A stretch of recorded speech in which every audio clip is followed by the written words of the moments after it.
Assalamualaikum warahmatullahi wabarakatuh. Waalaikumsalam warahmatullahi wabarakatuh. Allahumma sholli ala sayyidina Muhammad wa ala ali sayyidina Muhammad. Buya, izin bertanya Buya, ini pelajaran yang pertama yang kita dapat tentang fikih, yang kedua tentang dusta. Profesi saya sendiri sebagai pelaut yang mengenai kiblat tadi yang Buya sampaikan. Ini kadang-kadang kalau untuk subuh atau waktu terang saya masih bisa ngeliat matahari Buya ya. Karena posisi kita itu, kamar kita itu ada di bawah dek, masih di bawah laut.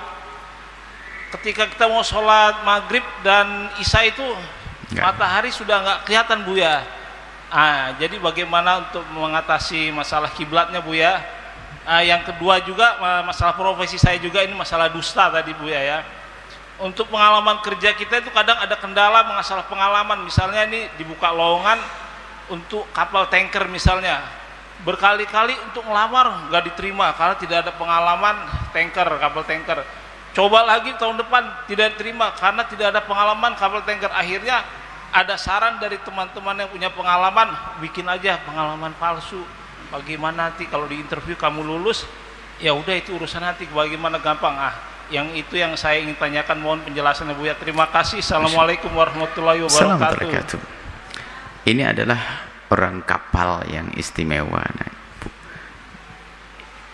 Bukan bagaimana, yang ditanyakan adalah menunjukkan bahwasanya dia adalah orang kapal yang sholat, kan begitu? Sudah kebaca. Dan memang sholat di mana saja. Kalau di atas kapal bebas, enak sholatnya tuh. Sholat sunat bisa banyak-banyaknya, nggak bisa berdiri, boleh duduk dan seterusnya. Nah, kalau menghadap ke kiblat itu ada kemurahan. Selagi Anda masih bisa mencari kiblat, carilah kiblat. Tapi kalau ternyata tidak bisa menemukan kiblat, maka sudahlah pakai insting perasaanmu saja mana. Karena tidak bisa menemukan tanda-tanda kiblat. Kompasnya nggak ada misalnya. Nggak bisa di hutan belantara.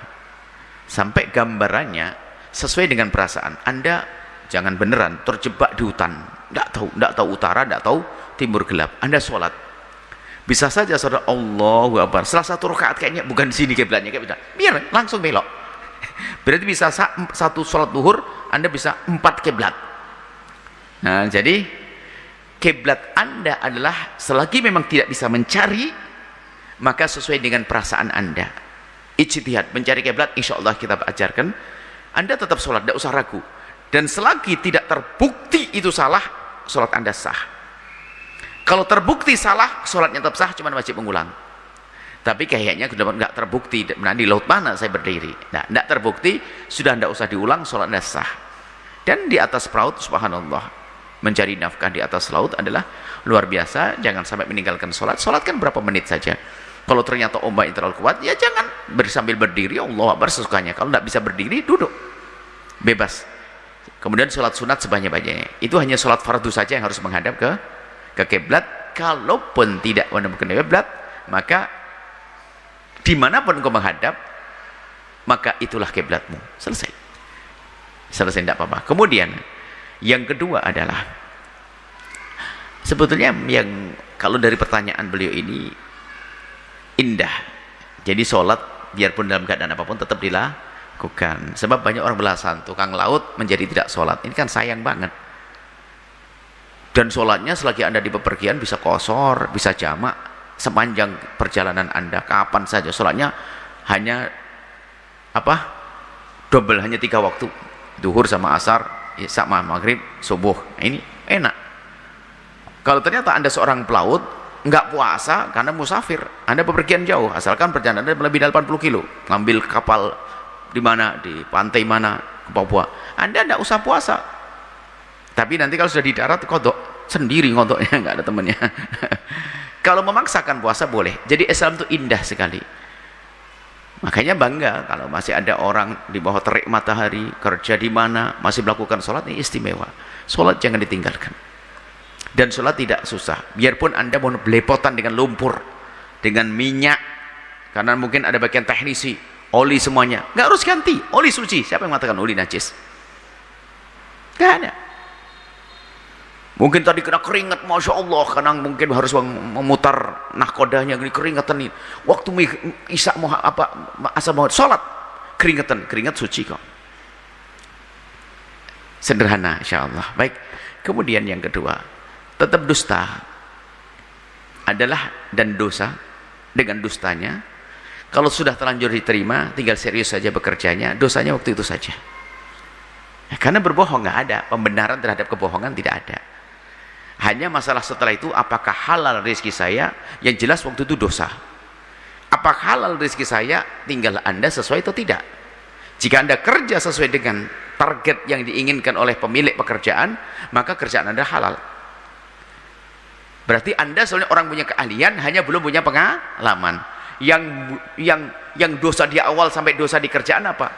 Dia adalah nggak punya pengalaman, nggak punya keahlian.